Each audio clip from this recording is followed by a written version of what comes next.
Wix Studio, one end-to-end web creation platform for your agency to deliver exceptional work with absolute efficiency. The #1 long-form writer that helps SEOs outrank competition at the click of a button using real-time research and NLP. Start ranking content today with contentatScale.ai.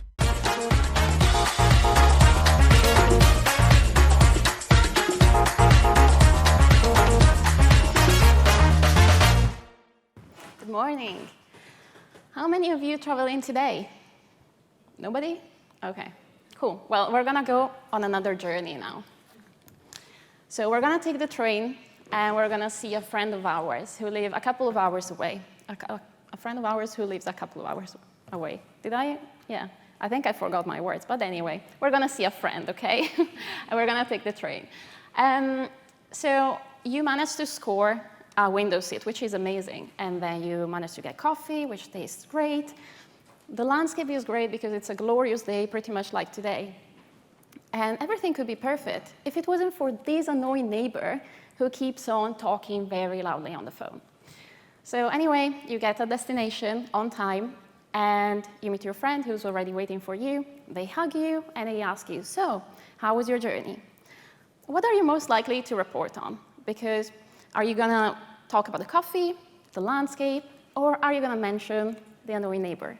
Because if you're like me, you're definitely gonna mention the neighbor. And that's not because we're particularly pessimistic or negative people. It's because as humans, we develop quite early on this over-attention to negative things as compared to positive ones that have the same emotional load. And this affects a number of areas in our life. It affects the way that we process the world around us, that we process information, and we also retrieve information. And it goes up to influence decision-making as well. So I was scrolling through LinkedIn one time, and it was shortly after I gave another talk on a number of biases, and negativity biases being one of these. And I saw this popping up, which was, did you know that the human brain is simply not capable of seeing the negative? It cannot physically comprehend it. The neuroscientist in me obviously got a bit triggered. So it's not true. We have functional asymmetries in our brain. Like, we react different to negative stimuli as compared to neutral and positive ones. And that's been shown by neuroimaging, for example. We got different areas of activation, of heightened activation for negative stimuli in these areas that are more involved in the processing of emotional event, like the PGACC.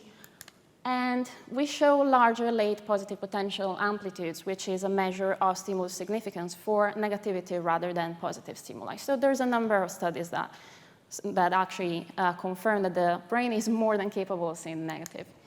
And also, this shows at the behavioral level from a very, very early age. So this kind of rules out the fact that we might have learned this as a response to threat. However, it did, like, one of the things that try to explain the origin of bias is that it came up because it was an adaptive response to threat, and it was helpful for our own species survival. Now we're not running away from lions anymore, but except if it's like the keyboard lions, but we still actually display this negative in different areas of our life, including our online behavior, from the very first touch points until the very last. So there's been studies that have shown many times how we have higher CTRs, for example, for negative headlines as compared to positive ones. And this goes on to affect, a number of areas in media. The media knows that. The media knows that they need our attention, and that's the most precious commodity. So they exploit this bias, and we respond to it. And the clicker doesn't work. Okay. So, and yeah, this is actually not the last version of my slides, but that's okay. We're going to fly through it. So yeah, the media just knows it, and they exploit the bias. And this affects also the other areas of the journey, because if you land onto a website, well, this is much of a curveball. Okay, I gave you a bit of a preview there. But if you get to a website, you navigate through it, and you get to a blocker, then obviously that's going to affect your journey more than the positive that you encountered that far. So you're going to remember that bad portion more than the positive. And something like that, something frustrating like that, is part of the reason why 60%, it's part of the 60% of the reasons why people abandon at the checkout level the website, when they spend already so much energy going through the website and the offers and so on. So this goes to affect even post-transaction. If you think about it, if you go into a restaurant and you have a great experience, you're going to say, oh, I'm going to leave a review. But probably you're going to procrastinate it and never do it. However, on the other hand, if you have a negative experience, you're more likely to report that too, and straight away. So we've seen that these, like we've got this hardwire for negativity, and that can spare us normally from some unpleasant scenarios. But when it's a non-threatening scenario, then it can actually become maladaptive, because this over-attention, systematic over-attention to the negative, can become pessimism. And again, many areas of our lives are implied because it's got implication on self-perception, performance, and even health. There's this story by Kirsty Hulse. She's a great speaker, great trainer. So she was giving this training, and there was this guy at the back of the room that was sitting with arms crossed. It looked very serious. And she got focused on these guys so much that she got so distracted. And she even went to speak to him and was like, look, can I do anything different in my next trainings? And he said that he actually couldn't see that far. So that was the only reason why he was looking so serious. But that's the thing. When something is ambiguous, when we don't have enough information to process something, we just tend to go for the negative process. So in the professional life, this has got many implications. And I try to understand it myself with first-party data, so with first-hand data. I ran a questionnaire in August. It had 124 participants. Thanks to all of you who participated. I know that a few of you are in the room. This questionnaire was aimed at measuring positive and negative feelings in the workplace. So it was an even split of statements, and people were agreeing or disagreeing with these statements. I came to this study with a number of hypotheses, and 3 of them were falsified, actually. 1 wasn't. So the first myth that was falsified was that no news is good news. We hear that a lot. Except when there's context ambiguity, when there's ambiguity of any kind, we've seen that we actually tend to perceive it as negative. That's, for example, when we don't have feedback at all. So when we only have feedback when something goes wrong. So if there's a lack of feedback, we tend to anticipate it's going to be wrong. The same goes for context. If I do a dance, do you reckon it's going to? OK. Context ambiguity, same thing. When somebody puts a meeting in our calendar, no context whatsoever, just check in. We're going to think that it's something that we did wrong. Career ambiguity, if there's no clear goal in our development plan, we're going to be worried that it's going to be a negative path for us. The second thing that I was trying to understand, and I thought I was going to find, was that the more confident you are, the less susceptible you are to negativity bias. However, more than half of the participants actually ruminate on the perceived failures of work, which is a measure of how negative they feel. It's a measure of a negative feeling at work. But there's no correlation on the perceived capability. They know that they're good at their job. And not only that, but they also have healthy ways to face challenges.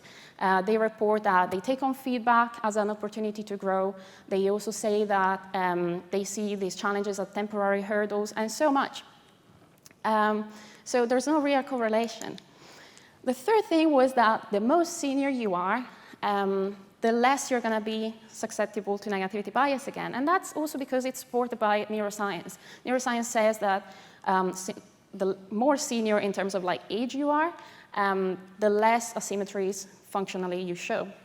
However, in this context, it's senior as in like professional seniority. And the C-level people were the ones that had the most negative scores. So that's really important to see, because they're the ones probably who have a bit more pressure. And I was surprised by that. And then I was hypothesizing that I was going to find a gender imbalance in experienced negativity. And for once, I was right. Males doing great. Like these was, the negative scores, everyone was doing like negative. The males were up. So yeah, well done, keep it up. So organizations should care about the negativity bias because this affects a number of areas again. And it affects the way that we, that we pick up information. And if there's a disgruntled employee, they're gonna kind of affect the entire mood. A pessimistic organization is not set up for success. And there's, so Marty Seligman ran a study in '86 and for the entire kind of length of his career, where he tried to explain or tried to predict the performance of two teams. And that was based solely on the explanatory style. The explanatory style is the way that we explain what happens to us. And he predicted that in this National League, it wouldn't be the favorite team or the most skilled team to win, but it would be the most optimistic, the one that had the most optimistic scores. And he was right, and he could replicate it across a number of areas, even in political elections. And also, organizations should care because negative thoughts create a resistance to change, which we don't want when we want to be flexible to work in an organization that works. And impair decision making. If you want to be a leader, you need to be on it with decision making. So we cannot afford to have decision paralysis. We've seen before that actually this slide came later, so guys, I'm running on a journey here. We're gonna come back to it, I promise, otherwise my flow is gonna go out the window. But organizations can actually do something to prevent this. They can minimize ambiguity and foster transparency at the company level. So say what's going on in the company. Don't, pretend that everything's fine, even if it's not. In the interview, during the interview, we come so much to something that's, we come so often to the interview with the negative priming, which is the slide that was going to go after this. But we are trying to catch the candidate in a fallacy, and we're trying to catch them in what they can't do as compared to our list of desired capabilities, rather than what they could add. And we've seen before that negative priming is actually quite hard to overcome. So in my questionnaire, I switched the order of the question at some point. I had, in the first half of the sample, the order of the questions was randomized. So people could either see the negative or the positive statement first. However, at half the sample, I switched the order and I put all the negative statement first. And I was interested in seeing if the negative priming, in this sense, when we're more exposed to the negative, was going to affect the positive scores. And it did. Not by much, not significant in this case, but there's a trend that shows so. And it's so important because whenever you're recruiting, if you come in to the interview with a negative impression or a negative mood, that's going to affect the rest of the journey. It's so much harder to overcome. So you can also modify the language and encourage your team to do so. So you can use literally different words. You can use opportunity instead of issue, solution instead of problems. Anna Lewis yesterday was here at MeasureFest and gave a beautiful talk on reframing your language, and I really strongly suggest that you go check it out. Celebrate wins regularly. Shout out to the women in tech SEO because they provide a space to do so, even for those that do not have a network. This is for everyone, and it's so important because in the questionnaire, what came up is that freelancers are the ones that have the most negative scores. So it's important to provide a space where they can celebrate wins, whether they're professional, personal, it doesn't matter, but provide that sort of network for them to celebrate. And enable a two-way feedback. This means not only feedback from the top down, but also bottom up. This means that when somebody is feeling like they have a voice, they feel in control. And if that is not happening, they will feel helpless otherwise. Provide mentorship opportunities because it provides a different perspective, and sometimes we just need to get out of our own framework. So work can do a number of things to flip the script. However, it's a massive part of our life, clearly, we know that. But as individuals, there's also other things that we can do to sort of to overcome the negative feelings that affect our daily life, because it's not all about work. So we got a superpower, which we might not even be aware of, but it's neuroplasticity. It's the, it's the effect of learning that can rewire our connection. And we know that we have like this sort of negativity in our veins and brains. However, we have the ability to change that. So the way that we can do that is by reframing our thoughts. There is this model called the ABC, the model, which aims at, again, like kind of deconstructing the challenges that we're facing. So let's have an example. So for example, a client call goes bad. And what you're going to think as a consequence is that, oh, I'm always so bad at client calls. Consequence for the rest of the day is like, I don't really want to do any client calls today. So yeah, this is like not great, but we need to make sure that we kind of detach the belief from our belief from the truth, because they're not equal. So the way that we can do it, again, is kind of exercising this ABC model on a daily, basically, on a daily. So we know that, like, the client call example was a bit of a lazy one that works for everyone, really. But now we're going to do it, like we're going to do this exercise together. So you're going to find an adverse or unpleasant situation that you lived, what you thought as a consequence of that, what your belief was, and what did you do or feel as a result. I'm going to go first. So as Greta mentioned, I'm a figure skater on the side. Not only, it's not a hobby, it's actually like, it used to be my daily profession. A few months ago, I had a massive opportunity to radically change my life. I was in the run for a world tour that would have taken me to visit many places for a year or so with my dream company. I was in fun around. However, as I'm standing here today, you can probably, understand that that didn't go well. And for me, that was my adverse situation. It was, it sucks. When you're rejected or when you're ghosted, it always sucks. What did I think as a result? I thought that I wasn't good enough. I thought, what's even the point? I'm too old anyway for this. And as a consequence, I stopped training. Like, I stopped showing up, which wasn't great because I felt even worse. So the way that we can cope with this sort of negative thoughts and negative beliefs is by distraction and disputation. Distraction is the easiest way out because you can just take some time to detach from that thought. Maybe, if that affects your day and you know that, you're going to schedule some time at 6 p.m. tonight to go through that feeling. And that kind of gives you some space to be free from that belief. But it doesn't really work in the long term. What really works is to exercise in disputation. Because at the end of the day, if somebody on the street, somebody who's drunk, you haven't met before, told you, you're not good enough for this, you're not good at anything, would you believe them? Probably not. But whenever it's us telling this to ourselves, we so believe it. We're so ingrained in the thought that we got to listen to this harshest judge, which is ourselves. So we need to learn to dispute our inner judge. And there's some different ways that we can do that. So taking my example, the way that I started disputing my own belief was I gather evidence. Was it true that I wasn't good enough? Clearly not, because I made it to final round. I was among 7 people in the country that did. Alternatives. What if I actually got it?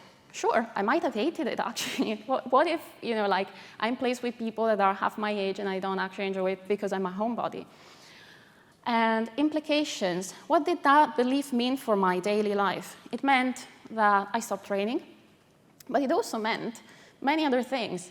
I stopped paying attention to everything else around me. And my career was flying at the time. I got a promotion. I opened my own consultancy. I got to talk on the main stage of brightonSEO, which was a dream come true. And my dad got a Pomeranian, which was the main highlight, to be honest. But I couldn't appreciate any of those. I wasn't paying attention. And those opportunities and those moments are not coming back. I'm not going to get to experience them again. So it was not helpful.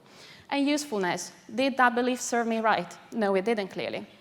Because I stopped, even if I wanted to get better, then I stopped doing what I was supposed to do. So kind of getting through all of these exercise gives you more control, makes you feel like you have some power because you're empowered not only to change your thoughts, but your actions. And that leads you to energization, which is like when you feel like, you can actually change the situation. However, we've seen how we can overcome the negative feelings, but let's not forget that we develop these feelings for a reason. So I'm not here to tell you to do the lucky girl syndrome and to put, and to say that everything's right, because no, sometimes things are not right. Things go wrong sometimes in the life.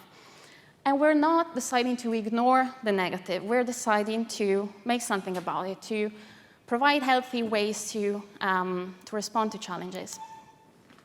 So there's actually situations where you don't want to apply learned optimism, which was what we talked about, and that's when the cost of failure is high. So, for example, an illness is involved, or a big financial loss is one of the risks, and also when you're advising somebody else on any of the above. And our time's over. Literally, I see the 0 there, but I want to leave you on something. We've seen that the way that we talk about what happens to us shapes the way that we experience those challenges and the way that we respond to them. So whenever we tell this story, like we're the only ones that can tell our story, and we're also the most important listeners of it. So whenever you tell your story and what happens to you, make sure that you make it a good one. Thank you. These are my socials. Monthly reporting making you want to shove sharp things up your nose?